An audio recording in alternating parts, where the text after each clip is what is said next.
Hello. It's a great honor, and I'd like to thank you for inviting me to speak here to the Taos, the New Mexico Native Plant Society Taos chapter. It's a really unique area, and I always enjoy coming here to Taos, and I'm here with my lady friend, Dr. Kelly Carty there, with the big black dog there called Biko. So, and I'm going to talk about a lot of different things. First of all, I'm going to talk about what I do, where I come from, and then later on I'm going to go into Navajo ethnobotany.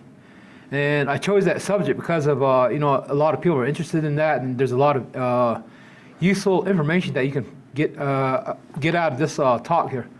So I've been studying plants for maybe 40 or 45 years. And I started learning about plants when I was like about 9 years old from my grandmother. She was teaching me about the Navajo names, Navajo uses, Navajo classification, and all the stories associated with our Navajo ethnobotany.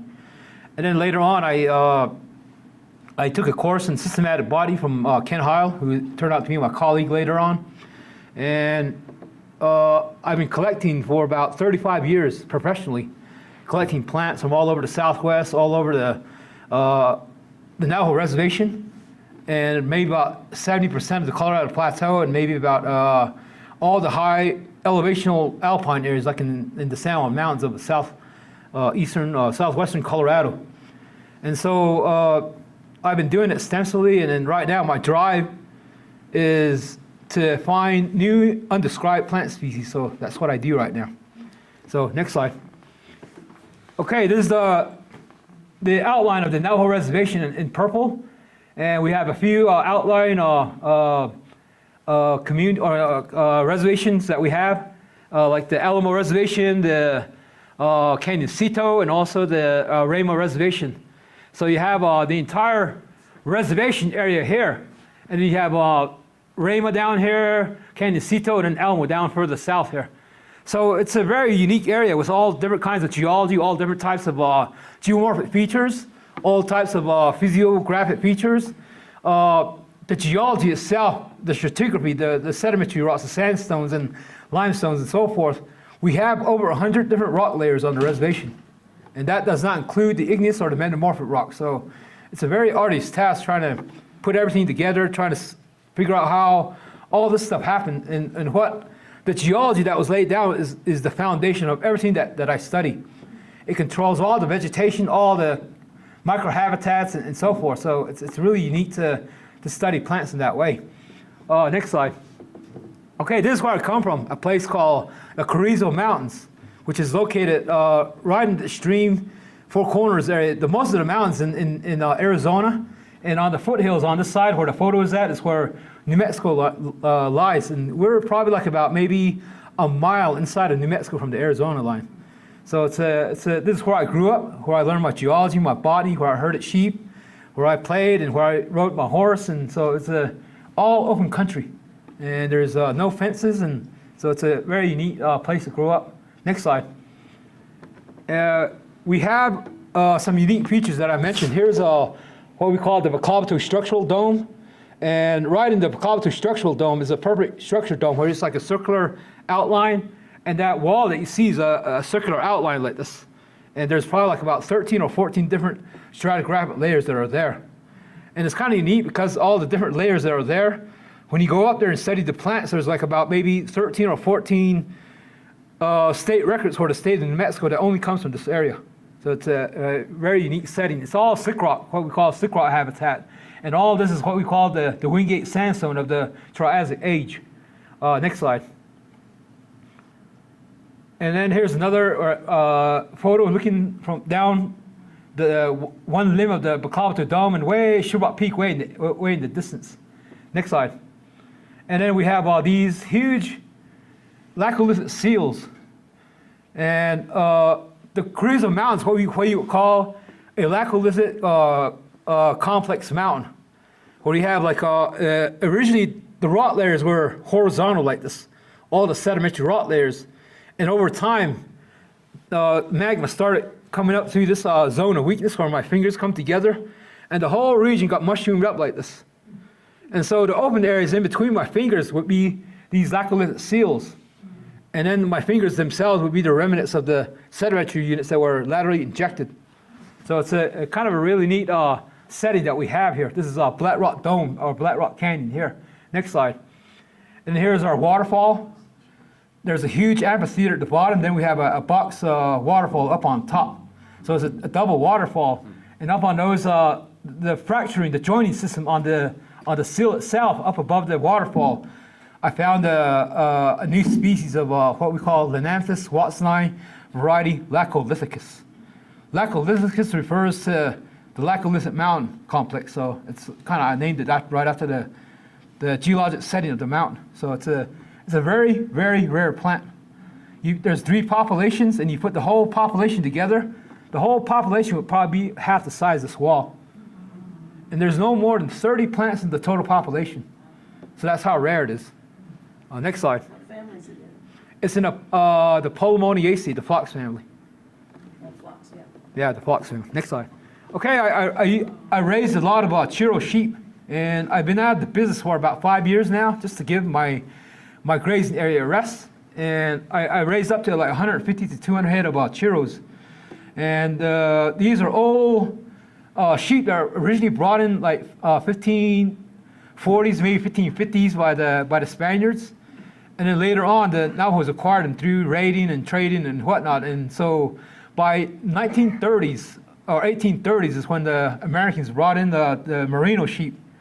So they hybridized the Merino and the Chiros to produce what we call Navajo Chiros. They're multicolored with like 4 horns, and they're all natural colored, so they're very unique for like creating rugs and like used for weaving. So here are some of the examples that I have from when I sheared my sheep. Next slide. So I do a lot of hand shearing, handheld shears, and I shear my sheep by hand. And it's a very difficult job to do.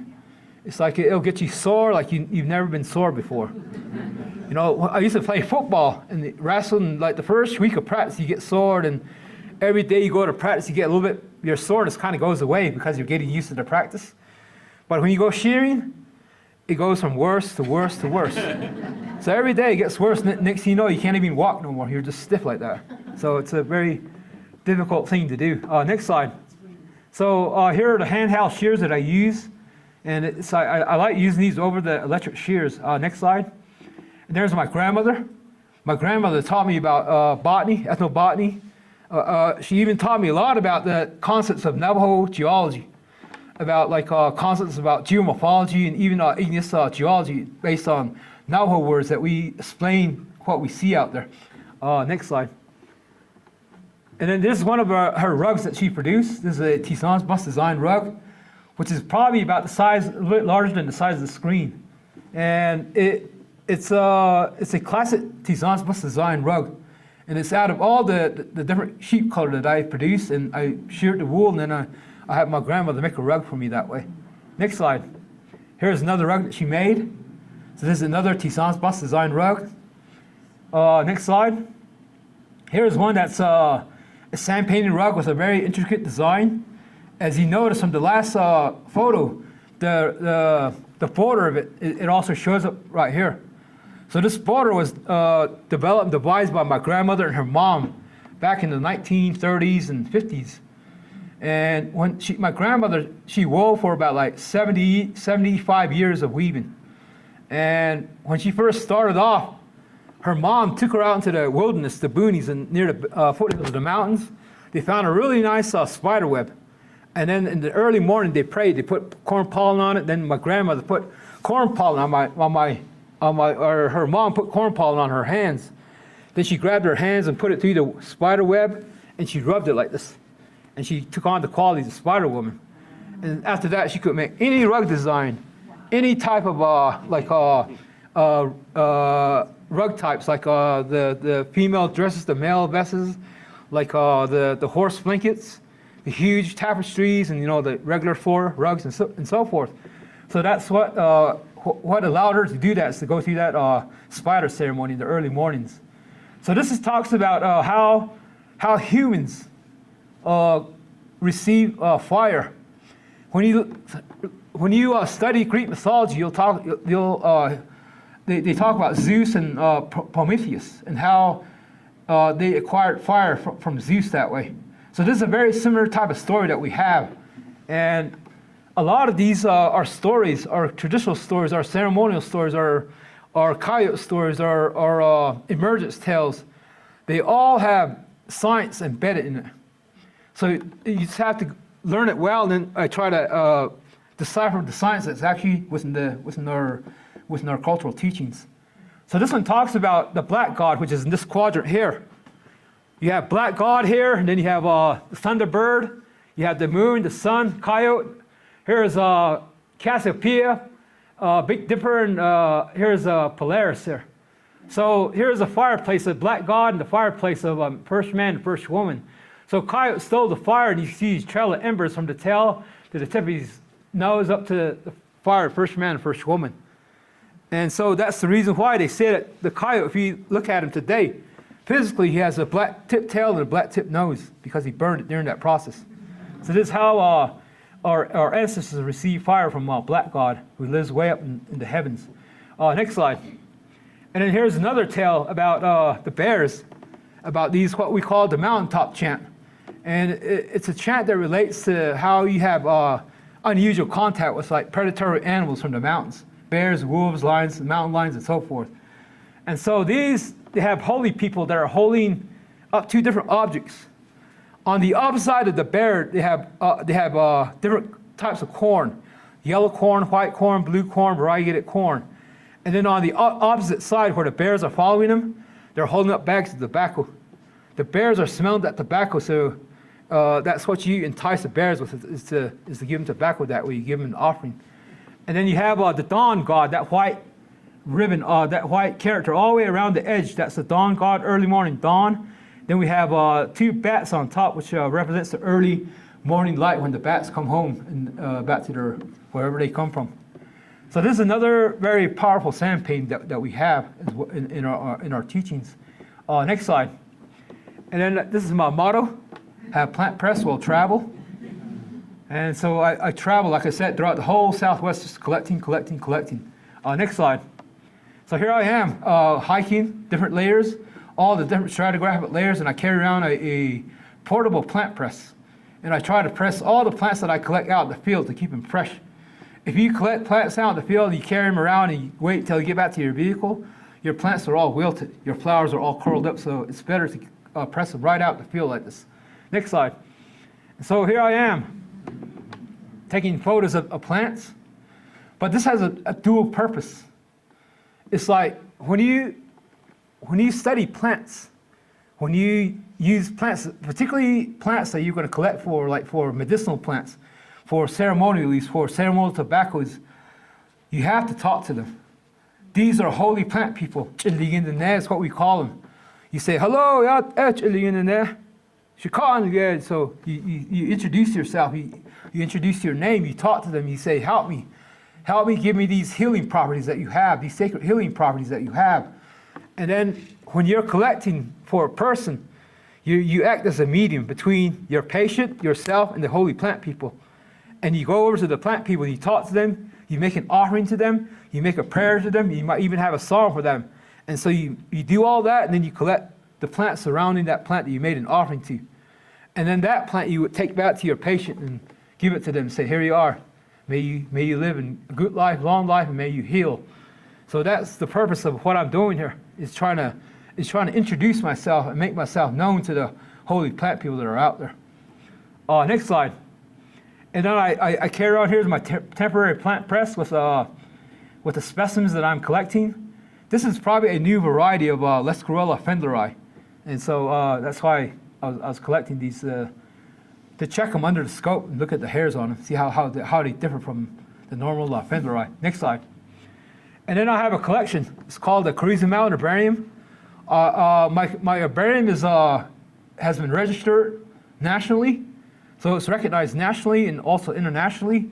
I have my call letters are CMH, and the cabinet over on this side is unprocessed specimens still in newspapers. Then on the other side are specimens that have been processed, glued down with labels and genus folders, and they're all they're all categorized by alphabetical order, first by family, then by genus, and then by species. Next slide. So here's an example of my collection here. And out of the collection that I have, in my personal collection, I have probably about 30 to 35,000 specimens in my collection. So it's very important that I get a representation of all the different plants that are out here. And I've been doing a lot of trading with other collectors, like from other parts of the Southwest. And by that process, right now I have probably 2/3 to 3/4 of the floor of California as well in my collection. So I'm learning the California plants as well. Next slide. And then here's my labels. Here's how I have them set up. There's a scientific name, Allen Goodinii, the family Liliaceae. Right now, the lilies have been totally blown up. And for myself, I still retain the use of the traditional plant family names and even the nomenclature of the traditional names that were used in the past. And so, like the lily, the alliums are Alliaceae in family. When I first started studying botany, even the yuccas were included within the lilies. And then after a few short years, they segregated to Agabaceae, the agave family. And right now, the lilies have been, divided up into like 10, 12 different families right now. The reason why I don't like that is because botany, from the beginning, is a very hard, difficult science to learn. And by splitting up the families, making more genera, making more species, it just makes it a lot more difficult for young students to learn. It's even frustrating at times, So I retain the old family, the old names of the plants that I collect and use. Next slide. Okay, after 20 years of study, 20 years of collecting, 4 of us got together, and Clint Heil, Mary Reeves, and Steve O'Kane, we came up with Flora. This is our book that's it's been sold out with Amazon.com and Missouri Botanical Gardens, and so the only place that acquired this book is from San Juan College bookstore right now. It's a 1,000-page book that covers pretty much the whole drainage of the San Juan River Basin. Next slide. Okay, we're going to start our talk in botany, ethnobotany. If you study ethnobotany, there's a lot of different teachings that I do. The students that I get, I teach them all different aspects of it. There's a lot of esoteric stories involved. And so this one here, it talks about the turkey and how the turkey is responsible for certain groups of plants. Plants that are like domesticated, like agricultural plants like corn, beans, squash, melons, and also like wild tobacco. It's all within the responsibility of the turkey. And the turkey has seeds tucked away in different parts of his body. Way back when we were still in the third world, when our holy people were in the third world coming into the fourth world, their turkey was the last to leave that world. When he came up to that vessel, this huge reed grass that was planted and it somehow gigantically expanded. Everybody got inside the column of that reed grass, and then the turkey realized he forgot his medicine bundle and his seeds. So he ran back down to his residence. He starts running back. He's trying to beat that rush of water. And so when there's a flood, the very first thing that comes through is like foam. And so that foam was lapping up against his tail feathers, and that's why the edge of his tail feathers is white. And so when he was doing that, he was stuffing different seeds inside different parts of his body. Later on, there's a story related to a prophet by the name of Betkahatini, which means he who sees visions within himself. And so that character was the one that brought to the Navajos what we call the 9-day or 9-night nightway chant, which is popularly known as the Yebiche dance. And so during that time, when the prophet went down the San Juan River, learning from all these different deities, he was given all this knowledge about healing. And so when he decided to conduct his first ceremony, he realized he didn't have any corn, he didn't have any corn pollen, he didn't have any kind of vegetables that he would use to conduct these ceremonies. So he planted a field on the north side of Navajo Mountain near Lake Powell. And so when he did that, he realized once he prepared his field that he didn't have any corn, or he didn't have any seeds to plant. So his pet turkey comes into the scene. He comes struggling along, and he shakes his tail, and he says, "Wah-la-la-la." And then he goes, "I have all the seeds that you need." So he starts shaking his tail like this. And from the tip of his tail, all the seeds that fell out from the tip of his tail, when they hit the ground, when they start growing, they became white corn. And then later on, that's on the eastern horizon. And then to the south, the turkey ran to the south of the field, started shaking his rump, and right here in this yellow patch here came out yellow corn. And then when he went to the to the south is where he got blue corn. When he's shaking up his head like this, right around his eyes is where blue corn came from. And then later on to the north, when he started fluffing up his tails, the disbanded region of the tail is where variegated corn comes from. And then during that process, he restarted that circle. He started flapping his wing like this, wobble, wobble.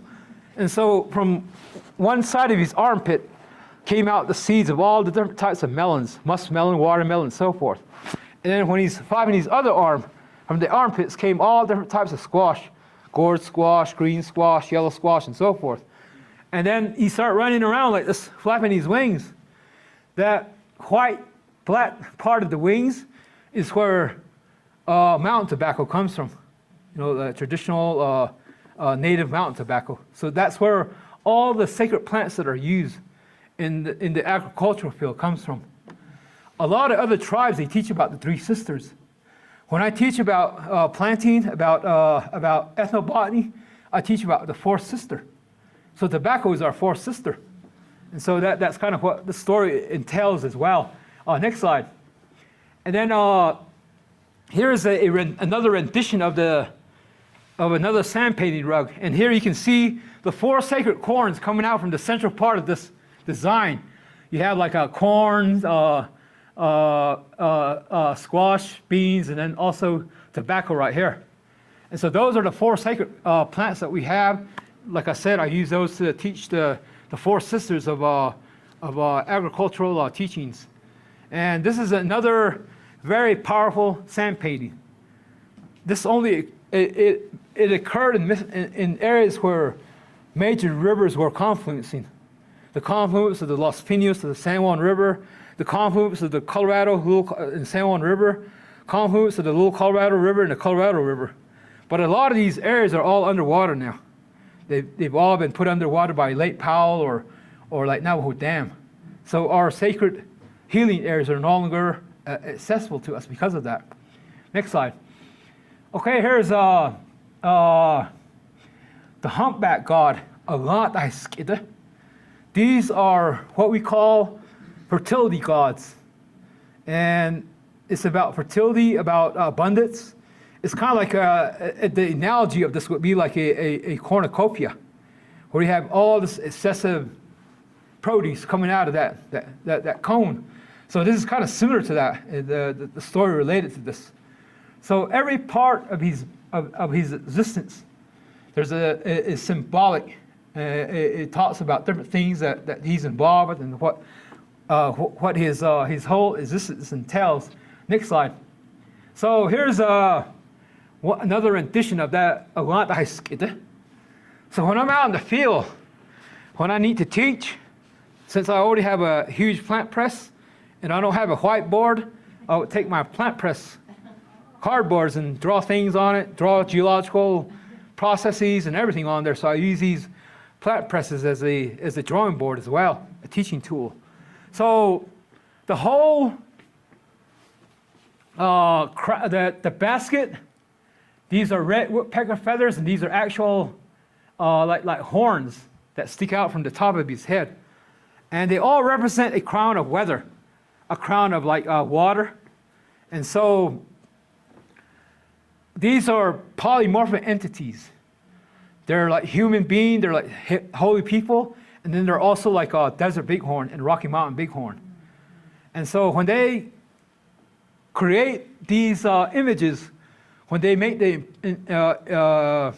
people that are like that represent these deities, like in public, what they would, the medicine man, what they would do is they would capture like desert bighorns, and then they would take out a bag of corn pollen, and they would stick that corn pollen on the nose of the desert bighorn.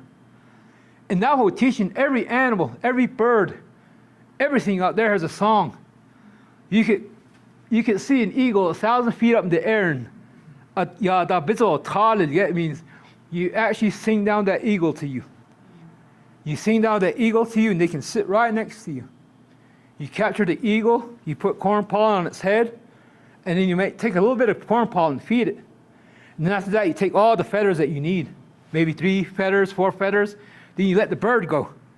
And then you do that to another eagle. He'll sit right next to you, do the same thing, until you get enough eagle feathers that you're going to use in your ceremonies. And these feathers are considered live eagle feathers. And when they use them in ceremony, they'll lay them down like this. These feathers will stand up on their own and start dancing with no prop, because they're still alive. And so they're very powerful eagle feathers that we have. And so we do the same thing with the desert bighorn. And then we'll take their part of their neck area and their head. We take off the hide, and then part of where their hairs are at, you stuff these horns inside that, the hairs inside of there. And then they're painted dark blue, and then the stripes are even darker blue. So those represent like the late summer monsoons. When you look to the west, you'll see these huge thunderheads, like clouds that form. Some of these clouds, they go up to like 40, 50,000 feet in the air. So those clouds, they're telling you about impending rain coming your way. So these horns represent those clouds, those rain clouds. And then the woodpecker feathers along the rim is like right after a rainstorm, like during the summer, the clouds will kind of open up, and you'll have all these real narrow sunbeams coming through the clouds. That's what the red woodpecker feather represents. The basket is an inverted basket, which is painted black, and then there's a white zigzag line all the way around. And that represents chain lightning at night. When you have a cloud over here, and you have lightning between the two clouds, that's what it's trying to tell you about. And then right here on the back, this is a rainbow with eagle feathers attached to it. These eagle feathers, they represent the early morning dawn light. When you wake up like about 4:30, 5 in the morning before the sun comes out, look to the east, and you'll see these sun rays coming over the horizon, and that's what that represents. And then on the back side of it here, this dark black bag with the white bars, it's like a backpack. And inside that bag is all types of atmospheric precipitation. The male rain, female rain, hail, dew, sleet, snow, and mist. And what's incorporated in that bag are all the native plants, all the wild grasses, all the wild flowering plant seeds, all the shrubs that produce seeds, even like the conifers and the trees. All the seeds are inside that bag. And so the darkness represents the dark clouds as well. So during the coldest parts of winter, when you get extensive cover of fog, like 8 square miles of fog, these humpback gulls, they come out in large numbers, and they carry that planting stick that's on the bottom right corner. And so they carry that planting stick like this, and they'll go, whoo, shaking their back. Every time they say that, all these plant seeds fall out. The plant seeds are deposited with all that atmospheric precipitation. So they push the seeds back into the ground like that, using that planting stick. So during the spring and summer, we have this whole new floral explosion of new plants coming out, flowering out. So we believe that the humpback gulls are the ones that are responsible for all the native wild vegetation, and the turkey being responsible for all the domesticated stuff. So this is the core, the foundation of Navajo ethnobotany. Next slide. Okay, let's go through edible plants. We use the fruits, the nuts, the leaves, the stems, the roots, all different parts of different aspects of different plants. So we have different classification systems. And this, I'm going to show you the most basic one, which deals with how the plants are actually used. Next slide. Okay, the first species I want to talk about is Thelsperma megapotamicum, green thread tea or Navajo tea. So if I'm among if I have members of the Hopi tribe in my audience, not really say Navajo tea because they say, oh, that's Hopi tea, you know. So, and so these are they're rayless flowers, this flower only, and you take the stem at the bottom, you break them off, and try not to pull the roots out. So, if you break the stems at the bottom, you can sustain that plant for the next season. And what you do when it's still green, you bend it like this. You bend it like 4 times, and you get one stem. You use that to wrap it around and tie it with it. And then you kind of cook it. You singe it a little bit like you're cooking like rice, browning up rice. And after that, you can use it as a tea. It's a very good mild tea that's used for like everyday drinking. For like if you have guests or friends that come on over, you would serve them Navajo tea. And then also they're used for like producing a yellowish orange, yellowish brown type of wool, dye wool, wool for the dye. And then also they make, if you're sick, if you have a fever, you can drink Navajo tea and it'll relieve your fever as well. So it's kind of like a multi-use plant that we have. Next slide. Okay, Samoptis bulbosa, spring onion, spring parsley. Chasht edgy. Chasht edgy means it dwells in the dark. The roots of it dwells in the dark. And there's different species of Samoptis that we utilize. There's one that has a yellow flower called Samoptis acalis variety Fendleri. And Fendleri, with the yellow flowers, we use that to collect all the leaves. And that leaf, we would dry up, crush it up, and we use it like parsley. So it's kind of like a spice that we have.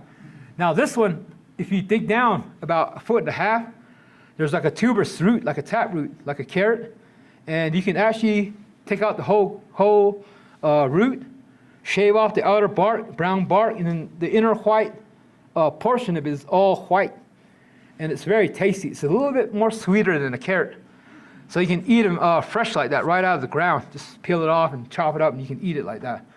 And then the rind that covers the root itself, you can use that to produce like a yellowish brown dye as well. And then once these plants mature, these are what we call the involucral cup. The involucral cup is composed of many different small flowers. And so these are multiple flowers of the involucral cup. So when these mature, they have like green fruits on them. And you can walk around once they mature, just pick them right off the ground and eat them. It's like eating medicine, fresh medicine right out of the field. And they have that medicinal taste to them. So it's also used as a medicinal herb that we use for eating as well. Next slide. Okay, Allium macropedilum, San onion, tlochin. Smelly grass. The whole plant is edible. The leaves are edible, the flowers are edible, and about 4 inches in the ground, 5 inches in the ground is the bulb, and also those are also edible as well. They have more of a garlicky taste and like an onion taste, and it's one of the early spring treats that we go out and seek out and collect a whole bunch and use it into like eating it fresh and then use it into later on in the season by drying it out. And then also you can make a broth, mixing that onion bulb mixed in with that Samoptis bulbosa roots that I showed you, and that's a very tasty broth that you can have as well. Next slide. Okay, Atriplex, Siccaria. We have many different species of annual Atriplexes, and we call these Dikwanji. Dikwanji meaning it's sour, it's salty. And if you look at the leaf surface on that one, there's like a little bug on top of the leaf. And so this is the leaf surface here. You see all this kind of rough part of the leaf? It's called scurfy. And scurfy is, all it is salt crystals. These are halophytes. They're salt-loving plants. So they produce salt crystals, and you can take one leaf, eat it, and get a different salty taste for each different species of Atriplex. And then you can also, this is the plant in all its glory. So it's in full flower here. And you can strip off the top part of these, and then you can use it to make like flour, to make like cookies, bread, and so forth. And so it's also used to produce like cakes and other tasty treats that we prepare. And so all the Atriplexes are used that way, including the perennial stuff, the perennial shrubby shad scale and like the salt bushes and so forth. Next slide. So here's a salt bush. It's also used, the leaves and the flowering portion are used. The flowering portion used for flower, the leaves used as a spinach. You can boil the leaves for about 10 to 15 minutes and then they'll be ready to eat. So it's and then also you can use the whole plant to make a hue gray type of dye for your wool as well. Next slide. Okay, here's our Chenopodium frummatii. We have a number of Chenopodiums as well. Those are also used in the same fashion as the Atroplex, annual Atroplexes. They're in the same family. They're in what we call the Chenopodiaceae, or the goosefoot family. Next slide. And then bee plant. We have two different bee plants. We have the Cleome lutea, which is the yellow bee plant. We call it Wa'atsui. And then next slide. Then we have the Rocky Mountain bee plant, which is Cleome cerulata. And so these are used as a spinach. And they're, first of all, they're selenium concentrators. And they'll take up all the, if there's selenium in the soil, they'll take it up into their roots, into their plant material. And so the whole plant is full of selenium. So if you're going to eat it for edible food, you boil it, pour off the water, you boil it again, pour off the water, then you boil it once more, the third boil, and you can eat it. By doing it, you eliminate all the selenium within the plant. And that's when it becomes safe to eat. So, you know, like I said, they're like spinach, the leaves and the pods. They're pretty tasty. Next slide. And then we have Calcortus aureus, golden mariposa, children's food. The whole plant is edible. The leaves, the flowers, the petals. There's like 5 inches, 6 inches underground is a bulb, and you can collect the bulbs and clean off the dirt, just pop it in your mouth fresh. They taste like peanuts. So that's why they call kids food. Children used to go around trying to gather a bunch of these and use them for their treats. And so it's kind of neat, you know, how the descriptive names are brought about in terms of the Navajo names. But the scientific names are also very, very descriptive. What does Calcortus mean? Calcortus aureus. Kalos, it means beautiful. Cortus means grass-like. Aureus is golden. So the little translation of that name is the beautiful grass-like plant that's golden.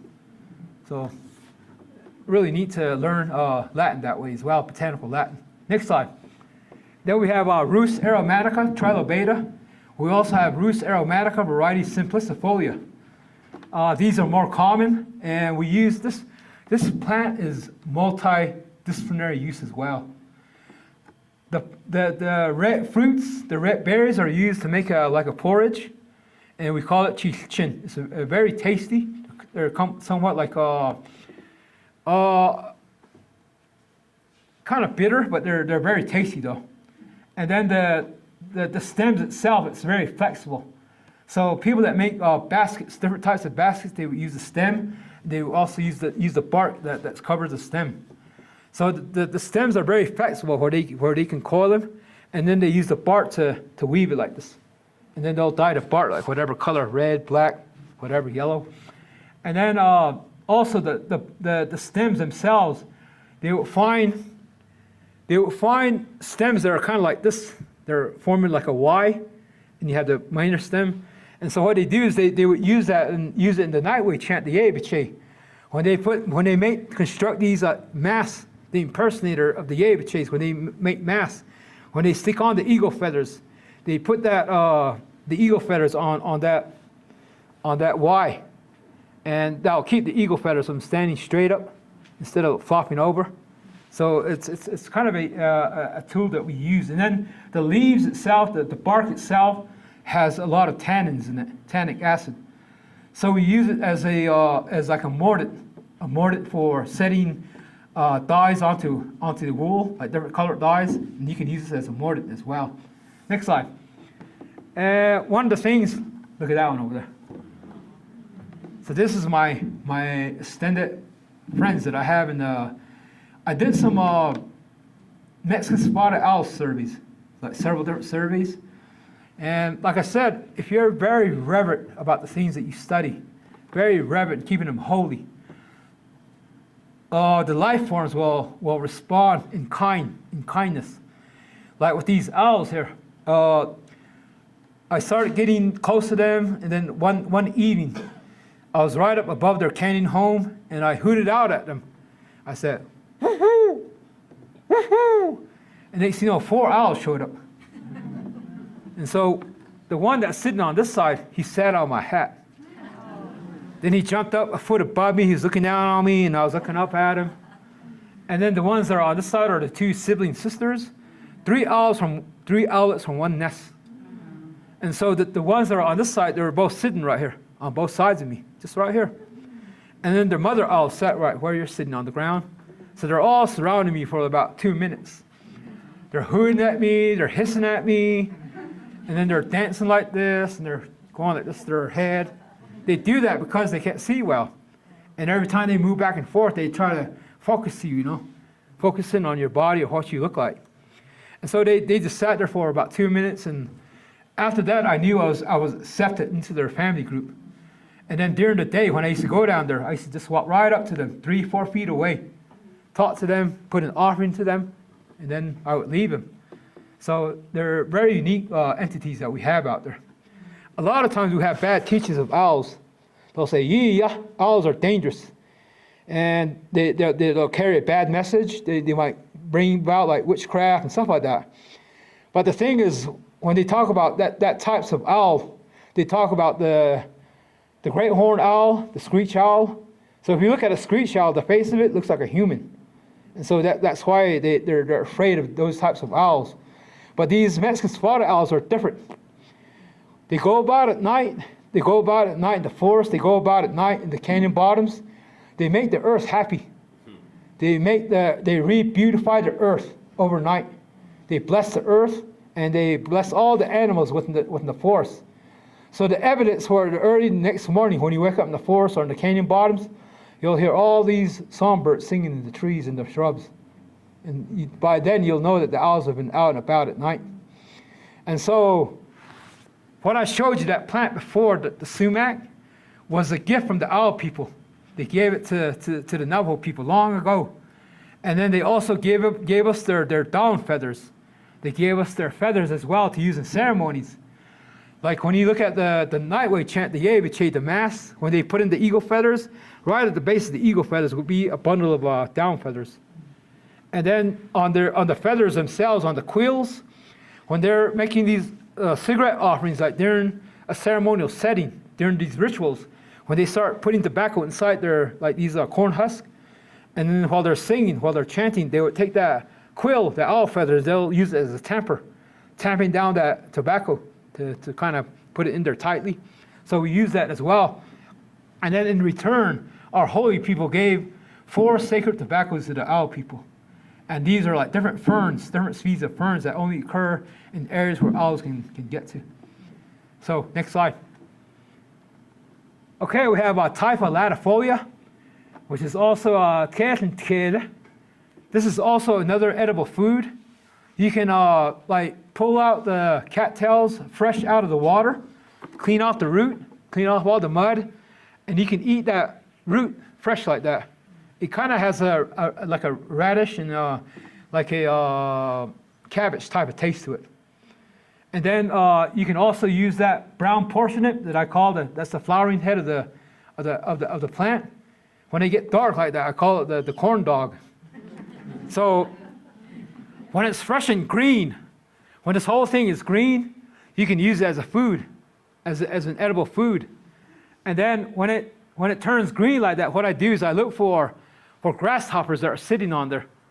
When you see a grasshopper sitting on one of those flowering stalks, you know that the plant has pollen. So what I do is I dust off the pollen, get that really yellow corn cattail pollen.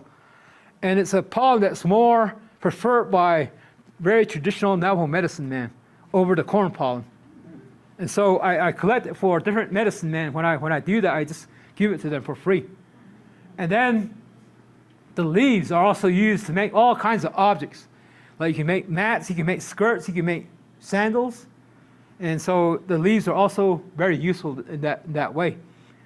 And then once the corn dog matures like this, you can slit it in the middle, and then the whole thing opens up. And all that seeds that comes out, we use it to make stuffing, stuffing material, like for like dolls or pillows and so forth. So it's a very useful plant as well. Next slide. And then Oryzopsis hymenioides. Depends on who you follow in terms of botanical nomenclature.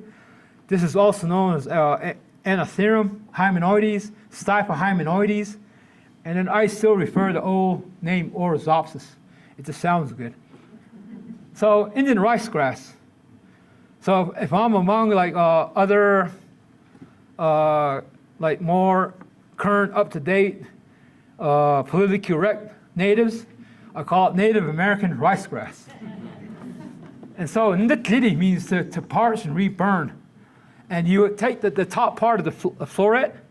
Every grass is edible out in the southwest. You would take the mature florets, and then you would kind of grind them up. You might burn it, singe it a little bit, and then you would make flour out of it. You can make like bread, cookies, and so forth out of the seed heads, the florets, the seed heads of all different species of flowering grasses. Next slide. Okay, Opuntia vacantha.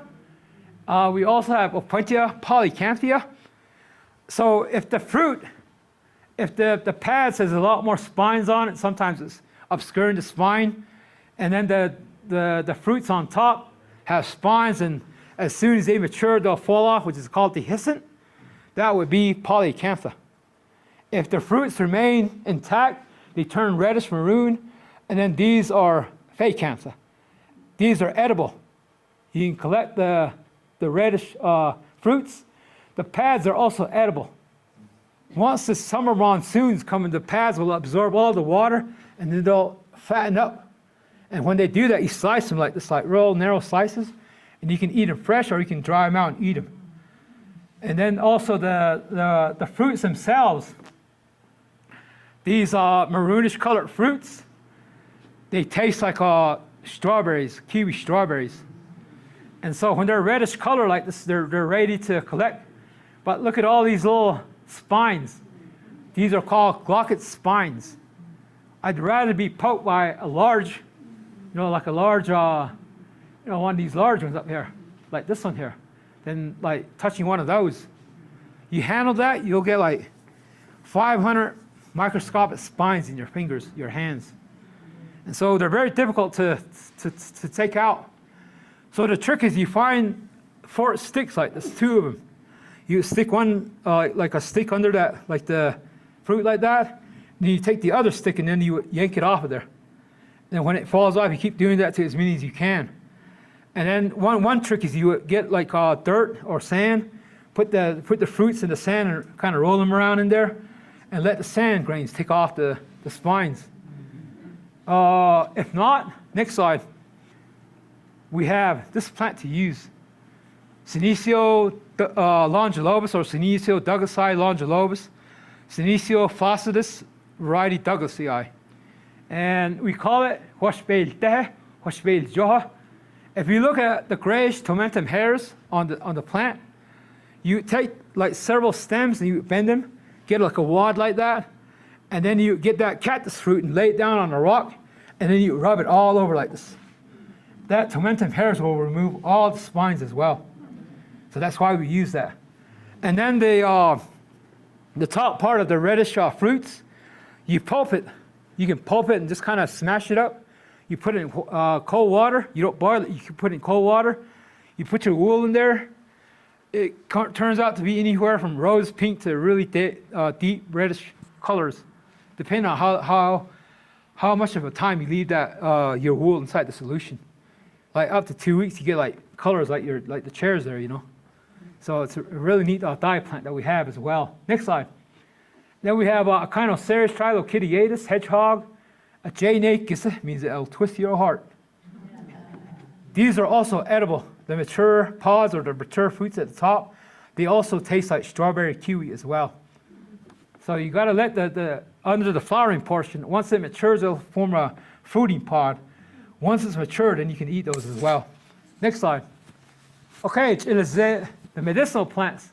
Inaja is the lifeway medicine. This is a very interesting group. And it was this knowledge from medicinal plants were given to us based on the interactions with the holy people. There was Rainbow, which is called Ntashki, Anit, so Big Thunder. Two different characters.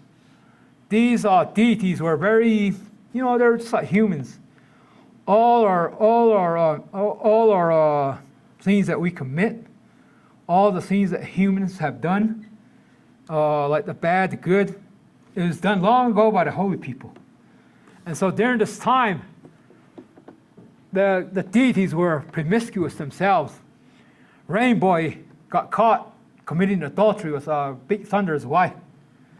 So Big Thunder gets mad, he throws lightning at Rainbow, and Rainbow's body becomes dismembered all over the Southwest. So the early holy people, the insects, the birds, the animals, they were instructed to bring back Rainbow's body to one central location.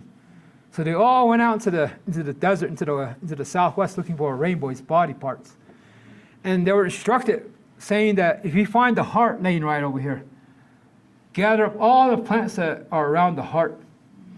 If you find the liver over here, do the same thing with the liver, the spleen, the lungs, the windpipe, and so forth. So all these plants were brought together along with the body parts. And then there was a long ceremony, a restoration rite that was held where Rainbow was put back together. And for each body part, they started applying the plants that occurred around the heart. All those plants gave life back to the heart. All these plants that are around the liver gave life back to the liver. And so as a result of that, we call these plants the lifeway medicines. There's anywhere between 350 to 400 different species of lifeway medicines. And then also, this also gave us our knowledge about our physiology, our human anatomy.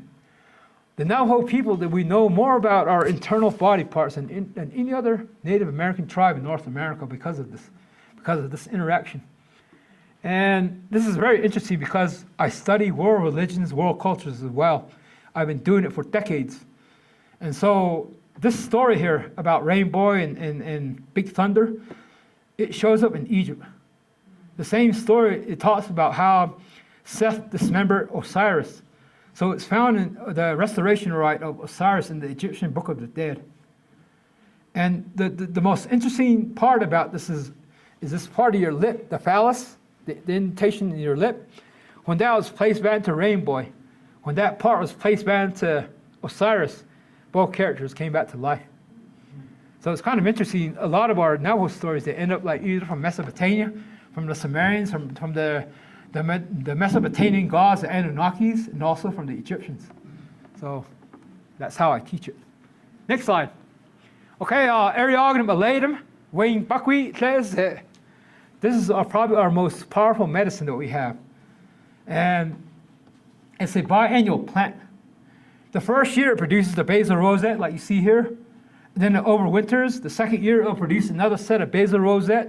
And then it'll produce its flowering stalk. It'll produce a flower set seed like you see in this one. These have four, like their wing fruits on them, wing seeds. So once they go through that second stage of growth, the whole plant will die off. So it takes it 2 years to complete its life cycle. So any time within that 2-year period, you could collect them and use them for medicine. And you would take the basal rosette, you dig down, there's a tap root like about a foot, 2 foot into the ground, take out the whole thing, and then you shred it longitudinally. And then once you shred the whole thing longitudinally, you'll break it out into small segments. Then you dry it out. And it's used for backaches. It's used for any type of trauma to your body. If you've had surgery, if you've had broken bones, if you fell off a roof, if you've been kicked by a horse, or you fell off a horse, all these injuries that you sustain within your body, this is the medicine to alleviate that. It helps you to heal a lot quicker. And it's a very, like I said, it's a very powerful medicine. Next slide. So here's the root system that I talked about, that long, extensive taproot. And so that's what I use for my medicinal plants. And when you're going to prepare it, you get a small bundle like that, and you kind of put it into like a container where you're going to kind of start boiling it. Right when it starts boiling, you turn it off and let it simmer. And you let the whole thing cool off, and you put it into a cool area like a refrigerator in a glass jar. And every morning, every evening, you would drink like 4 ounces of it every day, and then it'll heal you up. Next slide. Okay, here's a plant called Asclepias asperula. There are many different species in the Southwest. We have like about maybe 12, 13 different species of Asclepias out in the reservation area where I'm from. And there's 2 different Navajo names. There's one called Ichikoha, which means it'll make you vomit. And then another name is Tetsoja, is the yellow medicine.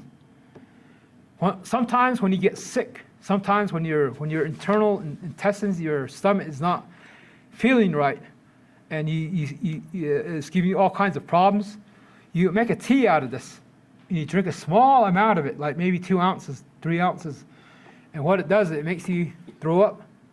And you keep throwing up until you get all that yellow bile out of your stomach. And that's where the name comes from. Tetsoja is that the yellow medicine.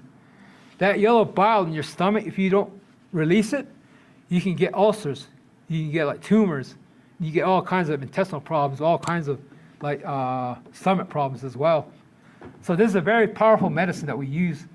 There's a lot of different universities several different universities across the United States are researching this. Like Louisiana State, Fort Lewis, and I think UNM was also researching this particular plant.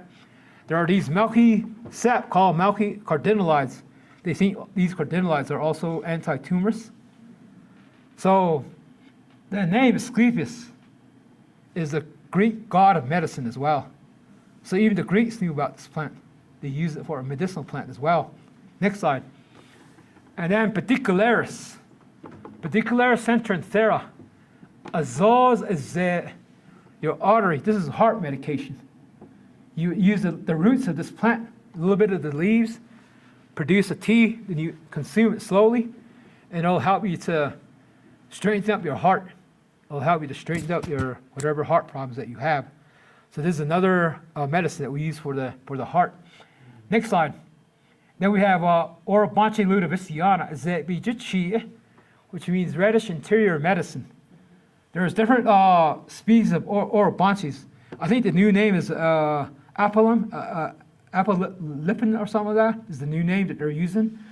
And our Navajo uses of medicine of plants is kind of similar to what you call the doctrine of signatures.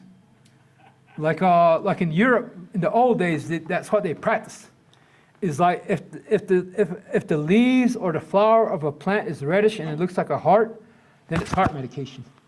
Like walnuts, if you like crack it open and get all to the nut itself, the pattern on the outside of the walnut looks like a brain, so they say that's good brain food. And then the same thing with like wild potato, Solanum jamesii. When you dig down and look at their little bulbets, they look like little kidneys. So our Navajo name for that is kidney medicine. So we kind of practice that as well, following the doctrine of signatures. This one is used for blood disorders, like the reddish coloration in the stem. It's like the reddish arteries and like veins that you have in your legs, and you can use it for healing like blood disorders. Next slide. Macranthera canensis, and Anessa is this is our medication for pimple and acne.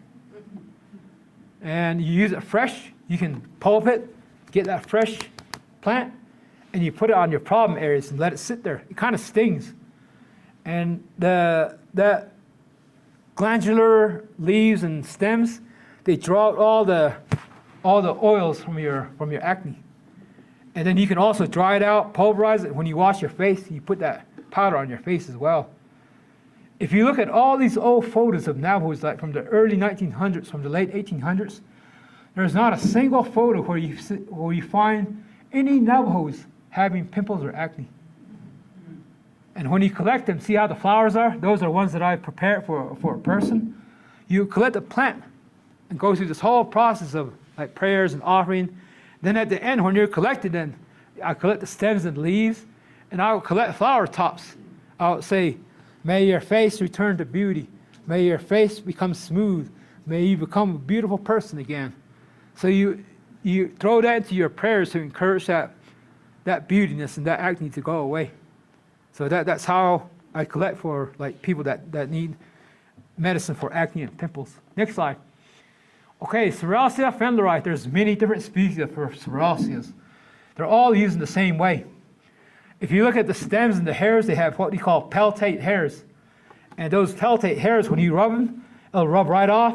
You put water in it, and it'll become like gelatinous. And so because of that, it has this combining properties. We use it for stomach trouble, for stomach aches, for intestinal disorders. You'll have, like if you have like stomach trouble, you can make a tea out of it and can put everything back together in your stomach, in your intestines. And then also another way that it's used as a dye plant. We can get like a light pink to a light orange colored dye off the flowers. And then also the leaves and the stems are lathered up. You get like a lather, like a soap. And then you can use that solution to wash your hair with. It keeps you from losing your hair loss prevention as well. Next slide. This is Thera cespitosa, Teika, night bloomer. These are used for sores that don't heal, like sores on your leg or part of your body. And then you can prepare it a certain way and put it on there, and it'll help that soreness to heal up really quick. Next slide. Okay, Nahagai ceremonial plants. Pre-European contact, we had over 270 ceremonies. After post-European contact, we only have 70 ceremonies left. We've lost over 200 ceremonies. And these are the most important ones: the Hajranja, the beauty way, the evil way, enemy way, night way chant, mountaintop shooting way, the red ant way chant. But there's many more. Next slide. And so a regional Sinius, most of our regionals are used in the same fashion as well. We call it Zetna'ol Khati. There's part of the shooting way ceremony where you have a patient that has a lot of problems within his body, within his mind, his psychology, the way he thinks. They would take a staff, and they would take a cord, and they'll start singing. They would wind that cord, and that represents all the problems in his body. And then when they start singing, they start unwinding that cord. And when they unwind that cord, they would chew on that region, and they would spit on that cord while they're doing that. And when there's a little bit left of that cord, they would pull it so that stick would spin like a top. And after that string is released, all your problems are released as well. Next slide. And then there's Tanzania and Kenya, different species of Tanzanias. We call them Chintana, mini children. This is given as a tea to young ladies who are just now starting their lives. And all these flowers, the different white colored flowers, it's like the children of that plant. So if you want your daughter to have many children, you make a tea for them out of this plant. Next slide. And then Lycium pal and pal wolfberry is a sheta, plant of the holy people. This is used as a ceremonial food. You collect the berries, you mix it in with kaolinite, a type of clay, and then you would produce like a pudding out of it. And on the fourth or fifth night of the nightway chant, they have what we call the vigil of the gods. When all these deities would come and make themselves known within that chantway system, and during that time, during that evening, they would produce food that's exclusively old traditional food. And that this is one of the plants that they would use to prepare that particular porridge during that time. And subsequently, the pale wolfberries are also indicator plants for archaeological sites.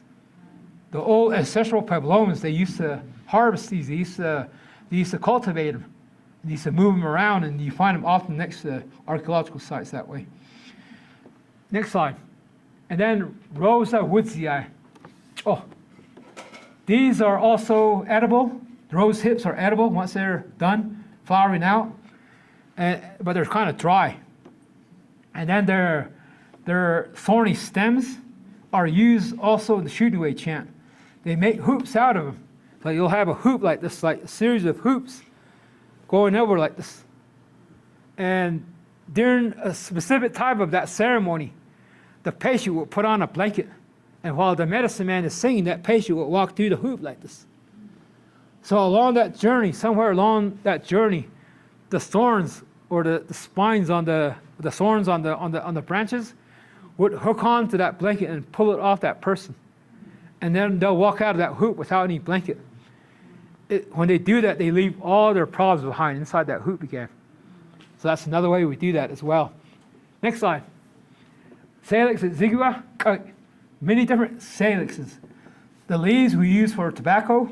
The stems, about that section of it, maybe about that big of a circumference, a half inch or more. We use that, we shave it off, and we make prayer sticks out of it for the nightway chant. We'll take that and we'll paint little images of deities on that particular type of that prayer stick. So it's also used in that way. And then my mother, she used to, when my mother and her grandmother were out hunting for cottontail rabbits, they would get a whole length of one stem, and then they would cut off the bottom, and then on the upper portion of it, they would put on a piece of rock, and then they'll kind of tap on it, smash it, make it tattered, so the outer edge would be kind of tattered. So when they see a rabbit and the rabbit runs into like a crevice or like a little hole, they'll put that stick in there and start feeling around for it. And once they reach the rabbit, they would twist it like this. And when they twist it, that thing would grab their hide, and you can pull them out that way. And then my mom said she used to sit right outside that hole while her grandma was pulling the rabbit out. She'll be there with a rock like this, and as soon as it shows its head, book, and they will have rabbit stew for the evening. So that's also used like that as well. Next slide. Cercium cheyensis, Azehokani. These are powerful protection plants. We use them in the evil way chant, the protection way ceremonies. And the spiny nature of them is kind of like a defensive mechanism for the plant itself. Just because it has a spiny nature and it's a protective plant, we also use it as a protective plant for people going through the protection ceremony. And right now I have Jennifer Ackerfield, who's the curator at the Denver Botanic Garden. She wrote the current flora of Colorado. She's describing a new species of cercium for me. So it's going to be like Cercium cliffordi, another plant that's going to be named after me. Next slide. Datura. The is a plant that you don't mess with. All parts of it is hallucinogenic. The flowers, the pollen, especially the seeds, the stems, the leaves. A long time ago in the 60s, they used to experiment with this. Like hippies come out here to the Southwest and they'll find these datura and they'll take like their seeds or either ingest it or smoke it, and they get high for many days. And some of them they never came off of it. Some of them have died from it because it's fatal. You don't know how much is safe enough. And then some of them have came off it, but they became blind. So it does all kinds of stuff to you. So they recommend us not to even handle it. But we use it in terms of ceremonial use. Like if there's a medicine man that wants to return to the past, they want to relearn some old chants, some old prayers, some old sand paintings, then they would go on this journey using the datura. But they mix it up with another plant to kind of tone down on that high. And so they'll go through this journey, then they'll bring all this old knowledge back. And then it's also used as a pain medication. Like if we had warriors that were wounded very badly, and we needed to sedate them, we would put them under the datura to sedate them and let them heal while they're sleeping like that as well. Next slide. Protection plants, anti-witching plants, blackening right. Okay, this is very important, especially among the young Navajos that I teach. A lot of our youngsters, they're kind of like what I call pan-Indianism. They have all these different teachings that they bring back to the reservation, like from the powwow circuit, from the peyote, from like Gort dancing. even going to Daffo, when they had that protesting there in the Dakotas, they brought back all this knowledge that wasn't Navajo. And one of the things that they do is they what they call smudging. They'll carry around like ambrosia, they call it white cedar. And then they also have what they call cedar. And oftentimes I said there's no cedars here in North America. They're all junipers. So that's a good way to start an argument. And so what they do is they use these plants and burn it. And then the smoke that comes off of it, they would fumigate themselves and bless themselves. And the Navajo teachings, you're not supposed to do that. And it's on that type of smudging is relegated to the practitioners, to the medicine man. They gather like 5 different plants. They'll burn it, use the ash, and then they'll blacken your head or your forehead or your feet or your hands or around door panes, around window sills. It's kind of like a blessing protection way that we use. Next slide. So these are the plants that we use. Galleta is one of them, galleta grass. Next slide. Blue grama. Next slide. The Louisiana lousewort, Artemisia ludoviciana. Next slide. Winter fat, Ceratodes lanata, Eurosia lanata, Quachenchicovia lanata. You know, all these names that people use. Next slide. And broom snakeweed. All those are used together to burn to make the ashes for your blackening rite. Snakeweed is kind of interesting. You can use this as a dye plant. You can also use it as heart medication as well. Next slide. Okay, fumigation and anti-witching. Next slide. So the first one we have is Hymenopsis acalis variety abessiana. The newer names like Tetranurus acalis variety abessiana. We call it a Yanabetsi. So if you look at the very base of the plant where the leaves come on out from the root, there's like a patch of white hairs on there. And we think those are like buffalo hairs, and that's where the name comes from. Buffaloes are very, very important to the Navajo people. When the medicinal knowledge came about, the buffalo people were placed in charge of all the medicinal plants. And wherever the buffaloes were, wherever they stepped, wherever they took a break, like urinating, the plants that are there, we consider those as medicine as well. So that's why we have this as the buffalo hair protection plant. You put it into like hot coals when it dries, and then the smoke that comes off it, you fumigate yourself, and you give yourself protection that way. Actually, it's the medicine man that tell you to do that. They're the ones that prepare it for you. Next slide. And then Eriogonum, weatherillii, buckwheats, also including annual gilias. You see the branching, the variegated nature of branching on the upper part of the plant. So these are anti-witchcraft medicine. Nobody knows about these. The only person that knew how to use this plant was my grandmother. And so far, I think I'm the only one of the whole res that knows how to use it, how to prepare it. And so if you look at this thing, see how very much densely branched it is? There's a central root. And here is a much less branching plant of the same species. So if you have something bad coming against you, like somebody's bad intentions, witchcraft and evil eye and whatnot, it comes at you and hits these outer parts of the flowering portion of the plant first. Every time it starts migrating, traveling to you here at the center, see all these little branches that it branches off? So by the time it comes to you, the whole evil has dissipated. And you carry it around, you dry it out, and you carry it around, and you pulverize it. And it's like corn pollen. You would take a small amount, and you go like this, and you put it right here, the tip of your tongue, and you put some on your body. And then you can go into public areas like fairs or parades or ceremonies, and none of that stuff will affect you then. So this is one that I still prepare every once in a while. Next slide. We're almost done here. There's 200 different species of tobaccos. The blessing way tobaccos, the protection tobaccos, ceremonial offerings, deity offerings, sacred animal offerings. Hajjanat is only one example. We have the red ant way mixture, we have the deer way, the water way, the lightning way, and the bead way. All these different chants have their own tobacco mixtures. The beauty way is the main one, where we start off with multiples of 4. I forgot out the 20. So it goes 4, 8, 12, 16, 20, 24 plant species that are used as a mixture. This is very powerful medicine for restoring your thinking, for resetting your mind, for clarifying your mind. If we have a young person that's kind of lost and going into a lot of trouble and they have a troubled life, we will conduct a tobacco ceremony for them, and it will set them back on the right, straight path. So, and it's not like people that stand outside like the Speedway and do chain smoking, you know. So we don't do that. Next slide. So our main tobacco is Nicotiana attenuata, which is a true tobacco. We also use Nicotiana trigonophylla coyote tobacco. Next slide. So the Nicotiana itself is the foundation.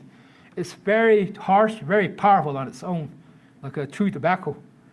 And then so we add what we call hydrogenate of the Breedaway tobacco, which is Elysia haydeni. Next slide. Or else Elysia cliffordi. Clifford's Nestar, Clifford's Gilia. So I call it Clifford's hydrogenate, Clifford's Breedaway smoke.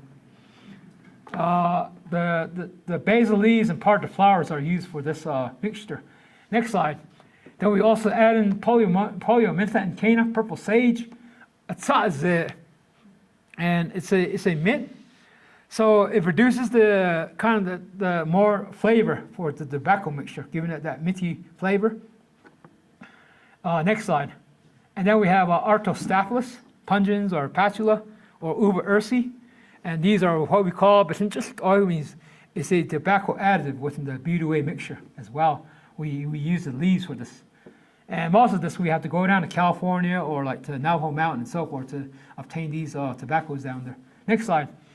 And then there's Verbascum faspis, mullen, not otso. And so mullen is a natural antihistamine. If you have bronchitis, asthma, any kind of lung trouble, lung problems, breathing problems, then you use this to alleviate it. There's two different ways you can smoke it in the tobacco mixture. It also causes, in tobacco mixture, it prevents that coughing. And then you can make a tea out of it. And then once you make the tea, you would put cheesecloth over it like a container and sift it off. The liquid that you get, you would drink that little amounts at a time, and that'll get rid of your bronchitis, asthma, and lung problems. And then, so it's, like I said, there's other uses for it as well. Next slide. All right, areogonums. All your cushion form areogonums, your buckwheats are also used as a tobacco mixture. Areogonum ovalifolium, areogonum shockley, and so forth. So these are also used as a tobacco additive. Next slide. Okay, inigi, dye plants, building material, utensils, tools, farming tools, digging implements, and weapons. Next slide. So we have yucca bailii. We also have yucca baccata, yucca angustissima, yucca harmoniae, yucca totiae, yucca leda, yucca glauca. They're all used. I could talk half a day just on yuccas, their uses. Every part of the plant is used. The flowering portion are edible. It'll produce like a fruit, which you call a shkan. Those are also edible. You'll cook them like in an oven and eat them fresh like that. They're pretty tasty. Then also the leaves, they're used as counters in different games that we have. And then next slide. If you look at yucca baccata, you look at the leaf, there's like a little needle, and this will be like your thread. So you also use it for needle and thread as well for sewing. And then the modified leaves are used, you boil it, and once it boils, you kind of pound it with a rock, and you scrape off that green material. And then on the inside of it, it's all shredded like fibers. And that fibers, you twist and twist and twist, and you make strings, cordage, and eventually you can make a rope out of it as well. So those are also used. And also these large modified leaves, they're used in what we call the mountaintop chant, where they braid it and make like drumsticks. And when the Navajos sing, we don't use drums. We only have one ceremony where we use a drum. All the other ceremonies, if we need to beat on like a drum, we get a basket and we lay it down. Then we'll use the yucca baccata to beat on it like this, and then every once in a while you lift up the basket. And then also there's a deity called the racing gods, the red gods, in the Nightway chant, where the deity will wear the whole plant on his back, including the root, the leaves, and the flowering plant. And they also would carry around a whip made out of yucca bacara. And he would challenge him to a race. If he beats you in a race, you have to stand there like this, and he'll take his whip out and whip your back. But if you beat him in a race, then he stands there for you. He'll give you his whip, and then you can whip him. A lot of the elders, they would walk up to them. It's a healing rite. They'll walk up to the red god and say, "Oh, I'm hurting right here. I'm hurting right here." So each one of these elders would get a little whipping, and that's how they heal themselves too. Next slide.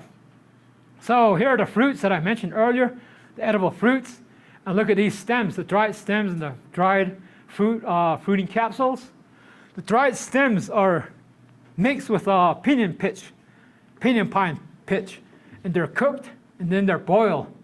And once you get that boiled solution, you filter off the residue, and then the tea that's made out of that, you would put that onto the eyes of cattle and sheep that have contracted pink eye. So it's used for pink eye as well. Next slide. Juniper osteosperma. We also have Juniperus monosperma, Juniperus stephanus, Juniperus communis, Juniperus scopularum. I could talk another whole half day of this as well. Every part of the plant is used. The berries are edible. This is emergency food. If you ever get lost in the wilderness and you have no food, go find a juniper tree and eat the berries. There's a lot of protein in that. You eat 2 berries, that taste will stay in your mouth for the whole day. So you might as well eat some more. And then the stems and the limbs are used for firewood, building material, and also the smaller stems or branches would be used for making prayer sticks as well. And then the bark was also shredded. It's probably the best fire starter that you can carry. You can get a whole bunch of it and just shred it up, like just keep shredding it up till it's very small pieces. Put it in a plastic bag and include it in with your backpacking gear. And when you use it for fire, it'll readily light up and burn. And then also that same shredded material is used by our elders for making tobacco. When we were kids herding sheep out in the boonies, riding horses around, we kind of grab some of my grandmother's corn husk, and then we'll go out there and get some of the bark of this shredded and roll a little tobacco like cigarettes out of it.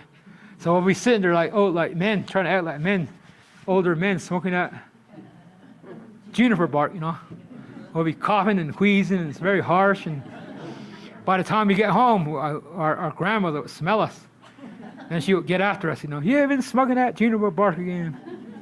So it's used that way as well. And then the scales itself, see the scales, how they're kind of like imbricated? They're small imbrications like this. So on a lot of baskets that are made by the Apaches, by the Puebloan people, right around the edges of the basket, they coil them this way. And it's not very good. It uncoils very readily after it gets older. The Navajo baskets, they're like this around the edge. And that's where we got our ideas from, is producing that type of edge finish. Next slide. And then pinus edges also used all kinds of ways. Pinyon nuts are edible, used as a firewood for building material, for fence material. The pinyon pitch, the pitch that grows off the bark, that's used as an antiseptic. Like if you have a cut or a wound that doesn't heal, and there's like pus in it, and you just keep squeezing it, pus keeps coming out, nothing seems to work, you put fresh juniper pitch on it. It'll dry it out, it'll suck out all that pus and clean your wound. So it's another very good healing plant that we have. Next slide. Populus tremuloides, same thing, all kinds of uses, building material. One of the things that I put this in here for is your willows, your salixes, and your aspen. They have what we call salic acid in it. And if you're ever sick and you have a fever and you want painkillers or you want aspirin, just take the bark of it and take it off and eat the inside of that bark. It's like eating natural aspirin. So that's our medicine for that one. Next slide. Quercus gambili, tetchin, used in all kinds of ways as well. Building material, for making bows, for eating, for edible food, for making dyes off their brown bark, and so forth. Next slide. Mountain mahogany. These are used to make reddish dyes like the color of your seats for moccasins and for wool. Next slide. And then Astroflex canescens, four-winged saltbush. These are used to make dyes, used to make edible food, and also used to make arrows for male arrows, as weapons of war for the males. Next slide. And then greasewood, Sarcobecus parcobatus vermiculatus is used in a similar fashion, but it's weapons of wars for ladies, for young girls. When a young girl goes through her puberty rite ceremony, they make a set of these for her. They'll take these long sections like this, smooth them out, tie them up in a bundle of 9. 9 representing the gestation period of a newborn baby. And then so during their coming of age ceremony, they would produce this porridge and they would use it as a stirring stick. And when they're done, they give that stick to the young girls. And what they do is they'll take the stick and rub off all that batter, and then they would taste the batter. It's like eating off a holy object like that. And then what they do is once it's done, they give that bundle to the young lady. They would put it over their kitchen like that. So every day, young ladies, they go through war. They go through a war protecting their families, fighting for their families, fighting against poverty, against hunger, against lack of food. So having a stirring stick helps them to provide and have food for them all the time. And if they feel threatened, if they're home alone, they feel threatened, they'll grab that stick, go run outside and run around their hogan, woo, chase away all the evil stuff. So they use it that way as their weapons as well.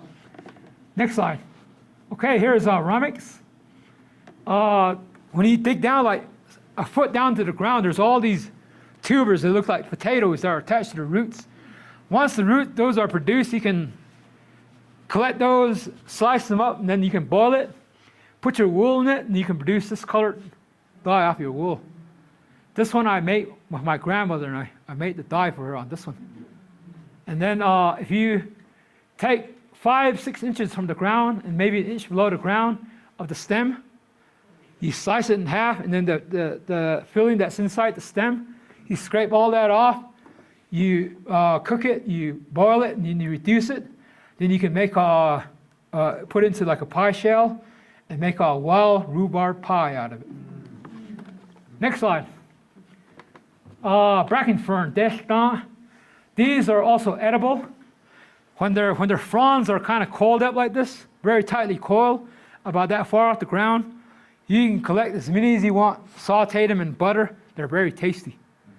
But once they uncoil, they become poisonous. And then you can also use these stems as mat, like in a sweat lodge. You cut them and you sit on them, get a whole bunch of them, sit on them. You can dry it out, put it in your sweat lodge on the hot coals, and all that smoke you can fumigate yourself for blessings as well. Next slide. Equisetum, bow smoother. And this plant has a lot of silica in it. So we use it as a sandpaper to smooth out bows and arrows. The name scouring rush comes from the pilgrims when they're the settlers coming across the west. In the evenings when the ladies, after they finished their cooking, they would take their pots and pans down by the river where these equisetums would be. They would get a whole bunch and bundle up, and then they would use it as scouring pads. And so that's how they clean their cooking utensils, and that's why the name scouring rush. Next slide. Okay. This is me carrying on the knowledge, giving it to other youngsters. And this is the way to do it, is to teach.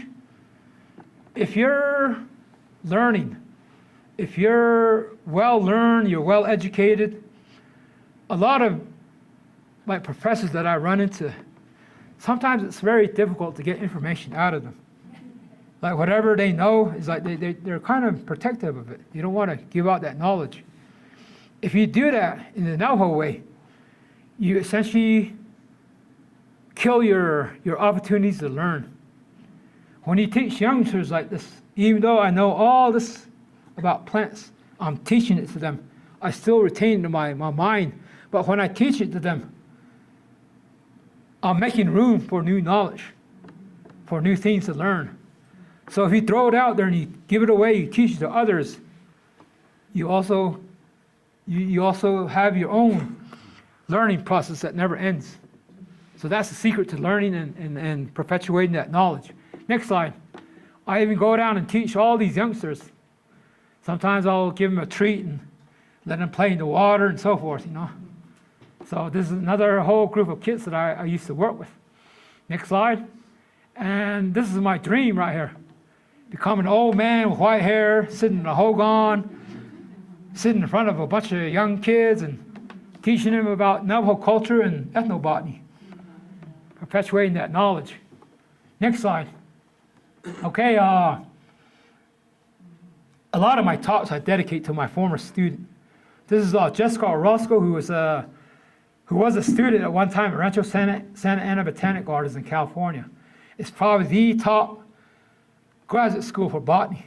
And she struggled throughout her whole life, throughout her master's program. And one day I got a call from Rancho, and they said, "We want you to come down to teach us about plants." So I did a 3-part series at Rancho, and I met her there. And at the end, she comes approaches me. She goes, "Can you help me?" She said she's Navajo, half Navajo, but never been to the reservation, never had any experience with Navajo culture, language, or anything. And I said, "All right, I'll see what I can do." So I wrote a 12-week course for her, and I presented that to her graduate committee. And then they accepted it. They allowed her to come up for 12 weeks. And so I gave her a very specific date. I said, I want you to come up on this day. She goes, "Oh, yeah, I'll be there." And then about a week into that, prior to that date, she goes, "Oh, my rights give me problems. I don't think I can make it that day. Maybe the next following week." So I played into it. I said, all right, we'll see. We'll give you some more time. And the night before I gave her that deadline, I went down there with one of my friends. We took her on a pickup in a trailer. So I called her up like 7 in the morning from Rancho. She goes, "Oh, you back home?" I said, "No, I'm here at Rancho. We're here to take you." She goes, but. He said, "There's no but, there's no I said, "We're going to haul all your stuff to the storage, and you're going to get 3 months of storage space, and we'll put it all in there." And so we did that. Then she goes, "All right, well, it's time to leave." She goes, "Wait, let me go visit my friends and tell them I'm leaving."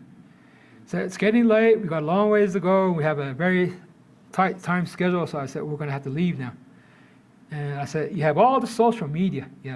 You have texting, you have Facebook, you have calling, you have like blog and whatnot, Instagram. So you can contact your friends in any way you want, but we're leaving."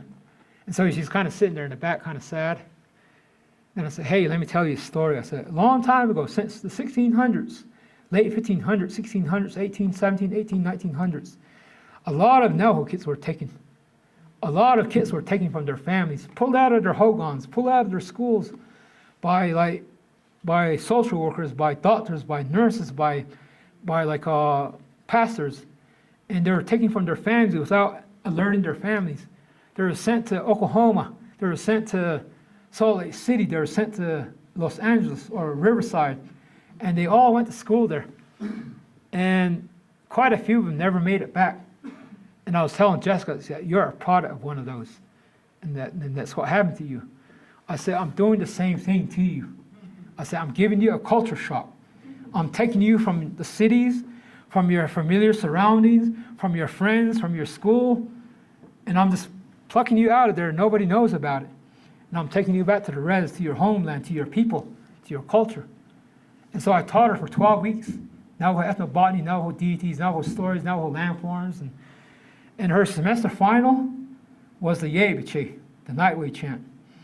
I made her sit up, and we watched 3 different days of making sand paintings, huge sand paintings, how they were blessed, how the patient sat on, how all the singing and the blessing went on. And then we also collected herbs and prayer sticks for the ceremony, and I taught her how to make prayers and how to do that collection. And then at the end, I made her stay up like Friday night, all night, Saturday night, all night to watch her dance until early in the morning when the deities perform a set of 4 songs called "As the Bluebirds Go Home." And the very last song is called "The Bluebirds Are Calling." And at the end, when she experienced that, she became very emotional. She started crying. Then I told her, I said, welcome back to your people, to your home, to your culture. And then after that, she kept coming back every year for 5 years, 4 or 5 years. She passed away about 5 years ago. And it's a very tragic thing that happened to her. And on her last nightly chant that she showed up, she watched the entire thing again, the dancing. And at the very end, in the early mornings, these deities would go to the east and line up after their last song called The Bluebirds Are Calling. It's a very emotional time, very emotional setting, very emotional ritual. And during that time, she was standing there with my sister. And while they were praying, she said she saw the deities from up from the sky. They were telling, come on, let's go. They grabbed her hands and they took her. She had an out-of-body experience. She left her body. She was way up there. And my sister, she had to shake her. Say, what's wrong, Jessica? What's wrong? And Jessica finally snapped. And when she snapped, she looked back and she saw her body down here with my sister standing there and her husband. And she returned her body, came back, and then she was all surprised what had happened. And then 2 months later, she passed away. So I like to dedicate a lot of my thoughts to her. And right here, she's full of joy, big old beaming smile. Because at the location where she is at, this was in the same location, the same region where her botanical heroine visited back in 1892. When Alice Eastwood went out to Bluff, Utah to do her surveys, her collecting in the hanging garden communities, in the sand deserts, in the sandy deserts, she was here at these gardens here. And I was telling her, Alice Eastwood was here in 1892. And she was just standing there all proud and happy and said, wow, I can't believe that, And so she was a very good student, very good. I was starting to publish some things with her, and so just a dedication to her. Next slide, see if I have any more. All done. So thank you.